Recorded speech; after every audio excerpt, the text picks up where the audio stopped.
So welcome back to our new video guys. This is Sagar Pandey and you are watching the Computer Ninja Technique. So guys, पिछले video में हम लोगों ने e learning के बारे में पढ़ा था। जैसे ई लर्निंग क्या होती है, ई लर्निंग के एडवांटेज क्या होते हैं, ई लर्निंग के डिसएडवांटेज क्या क्या हैं और कौन कौन सी ऐसी साइट्स हैं जो आपको ई लर्निंग की फैसिलिटी प्रोवाइड करती हैं। तो उसी तरीके से गाइज जो आज का वीडियो का हमारा जो टॉपिक रहने वाला है वो रहने वाला है ई शॉपिंग। और ई शॉपिंग के बारे में भी हम लोग सबसे पहले इसकी डेफिनेशन को जानेंगे, ठीक है, और उसके बाद हम लोग इसके एडवांटेज और इसके डिसएडवांटेज के बारे में जानेंगे एंड देन हम लोग जानेंगे कि कौन कौन सी ऐसी साइट्स हैं जो आपको ई शॉपिंग की फैसिलिटी प्रोवाइड करते हैं। तो चलिए बिना किसी देरी के हम लोग वीडियो को स्टार्ट करते हैं। So let's go.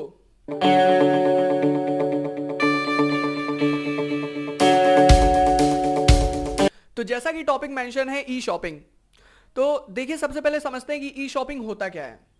तो देखो जैसे आप शॉपिंग करते हो ना, तो ये फिजिकल शॉपिंग नहीं है। ई शॉपिंग का मतलब वो शॉपिंग जो कि आप इंटरनेट के ऊपर करते हो। The shopping done on over the internet is called E shopping, ठीक है। अब जैसे कि हम लोग समझते हैं, यहाँ पे डेफिनेशन देख लेते हैं। तो e shopping is the process of shopping done over the internet. This is sometimes also called online shopping, ठीक है। कभी कभी इसको ऑनलाइन शॉपिंग का भी नाम दिया जाता है क्योंकि ये इंटरनेट वाली शॉपिंग है, ठीक है। अब यहाँ पे देख सकते हो आप फिगर में, यहाँ पे आपको क्या करना रहता है, बस आपको पैसे पे करने रहते हैं। बाकी यहाँ पे आपका जो भी आइटम है वो आप तक डिलीवर हो जाता है और आपको क्या करना रहता है, आपको बस पैसे पे करने रहते हैं, ठीक है। तो चलते हैं आगे। आगे हम देखते हैं एडवांटेज और डिसएडवांटेज ऑफ ई शॉपिंग, जो कि बहुत ही इंपॉर्टेंट है। तो अब देखो मैं आपको समझाता हूँ एडवांटेज क्या है और डिसएडवांटेज क्या है। देखो सबसे पहले हम लोग एडवांटेज समझ लेते हैं। तो आप एक एग्जाम्पल से समझो। कभी कभी क्या होता है कि आप शॉपिंग करने जाते हो किसी दुकान पे और वहां से कोई चीज खरीद के ले आए, ठीक है।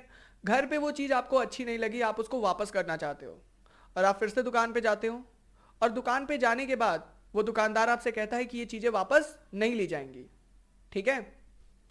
कोई कोई कर भी लेता, बट अगर वो दुकानदार आपके जान पहचान का नहीं है तो वो बिल्कुल नहीं करेगा। लेकिन अगर आप ई शॉपिंग करते हो ना, यानी आप शॉपिंग इंटरनेट के ऊपर करते हो, उसके साइट से जहां पे जो आपको ई शॉपिंग की फैसिलिटी प्रोवाइड करती हैं, तो आप क्या करोगे कि अगर आपको वो चीज़ पसंद नहीं आई तो आप उसको वापस भी कर सकते हो और उसके आपको पैसे भी आपको वापस मिल जाएंगे, जितना पैसा आपने उसको पे किया होगा या फिर उस आइटम के लिए जितना पैसा आपने पे किया होगा, ठीक है। दूसरी चीज़ ये है कि ऐसा भी हुआ होगा कि कहीं आप दुकान पे गए और दुकान पे जाने के बाद आपको कोई चीज़ पसंद आई और दुकानदार ने आपसे बोला कि नहीं, मैं आपको ये चीज़ नहीं दे सकता क्योंकि ये चीज़ किसी और ने पहले ही बुक करा ली है, ठीक है। तो आपको बहुत ही बुरा लगता होगा। लेकिन ये चीज़ ई शॉपिंग में नहीं होती। ई शॉपिंग में इक्वल एक्सेसिबिलिटी होती है प्रोडक्ट की, यानी सभी के लिए प्रोडक्ट या फिर जो भी आइटम है वो इक्वली अवेलेबल है। ऐसा नहीं है कि कोई उसे पहले ही बुक करा ले तो वो आपको नहीं मिल पाएगा, ठीक है। तो आई होप कि आपको बात समझ में आया होगा। तो यहाँ पे भी आप चेक कर सकते हैं एडवांटेज एंड डिसएडवांटेज। तो एडवांटेज में जैसा कि मैंने आपको बताया, ई शॉपिंग कन्वेनियंस होती है। कन्वेनियंस मीन्स आप क्या कर सकते हैं, अगर आपको चीज़ें पसंद नहीं आई, ठीक है, तो आप उसको वापस कर सकते हैं। और सबसे बड़ी बात यार कि यहाँ पे आपको कहीं जाने की जरूरत नहीं पड़ती।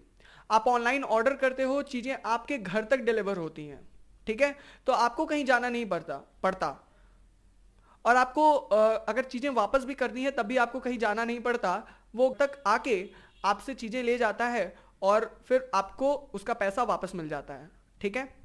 और दूसरा इक्वल एक्सेसिबिलिटी ऑफ प्रोडक्ट, जैसा कि मैंने बता ही दिया कि सभी के लिए एक्सेसिबिलिटी जो होती है प्रोडक्ट्स की वो इक्वली होती है। ऐसा नहीं है कि किसी ने बुक करा लिया तो वो दूसरे को नहीं मिलेगा, ठीक है। उसके अलावा डिसएडवांटेज की बात कर लेते हैं। तो डिसएडवांटेज में देखो आप लिखा हुआ है some people did not like e shopping. क्यों भाई? कुछ लोग देखो ई शॉपिंग को नहीं पसंद करते। क्यों नहीं पसंद करते?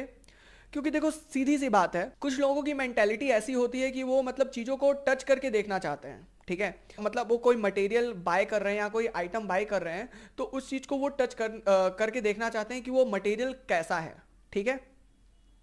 तो इसीलिए कुछ लोग उसको मतलब ई शॉपिंग को लाइक नहीं करते, क्योंकि ई शॉपिंग आपको ये फैसिलिटी तो बिल्कुल नहीं प्रोवाइड करता कि आप चीज़ों को टच करो, ठीक है। जो भी आइटम या जो भी मटेरियल आप बाय कर रहे हो उसको आप टच करके देखो।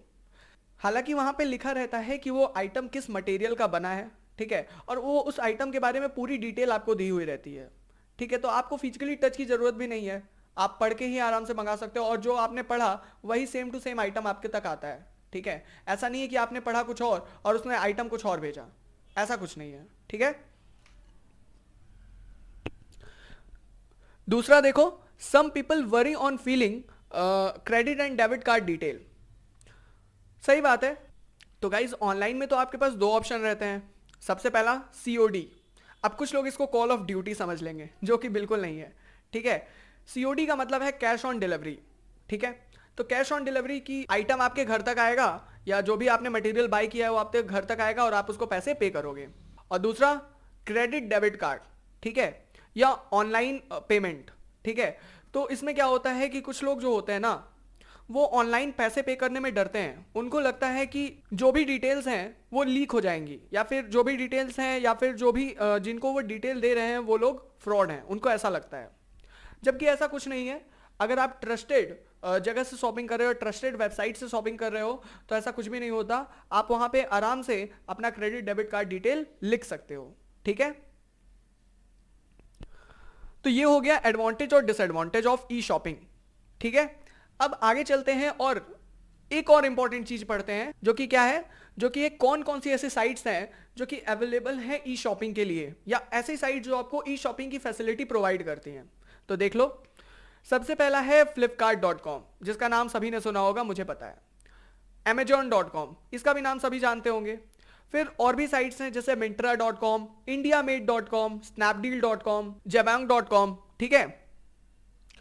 और ये तो वो साइट्स हैं जो कि आपको मतलब ई शॉपिंग की फैसिलिटी प्रोवाइड करती हैं। इन साइट से आपको एकदम न्यू प्रोडक्ट आपको मिलता है, ठीक है। ऐसा नहीं है कि आपको वो प्रोडक्ट यूज किया हुआ मिलेगा, आपको एकदम नया का नया प्रोडक्ट आपको मिलता है, ठीक है।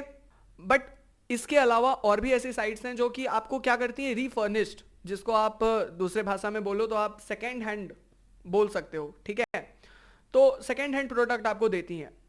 मुझे पता है कि आपने उन साइट्स का नाम सुना होगा, बट एक बार देख लेते हैं कि ऐसी कौन कौन सी साइट्स हैं जो आपको रीफर्निश्ड या आपको सेकेंड हैंड प्रोडक्ट देती हैं। पहला है OLX.India एंड दूसरा है Quicker.com, ठीक है। तो इन साइट्स पे क्या होता है कि एक इंसान अपनी चीज़ों को सेल करता है और दूसरा क्या करता है, चीज़ें सेकेंड हैंड बाय कर लेता है, और वो भी मिनिमम प्राइस में, ठीक है। तो ये भी इंपॉर्टेंट है, और इसके अलावा ये भी आपके लिए इंपॉर्टेंट है, तो आप देख लेना। और बस इतना ही पढ़ना था हमको ई लर्निंग में, ठीक है। और ई लर्निंग में इससे ज़्यादा एग्जाम में कुछ नहीं आता है। तो चलिए गाइज, इस वीडियो में हम लोग इतना ही करेंगे। तो अगले वीडियो में हम लोग क्या करने वाले हैं, अगले वीडियो में हम लोग ई रिजर्वेशन करने वाले हैं, और ये भी टॉपिक हमारे एग्जामिनेशन पॉइंट ऑफ व्यू से थोड़ा सा इंपॉर्टेंट है। तो चलिए, इस वीडियो में इतना ही, फिर मिलेंगे अगले वीडियो में। तब तक के लिए thank you for watching this video, see you in a next.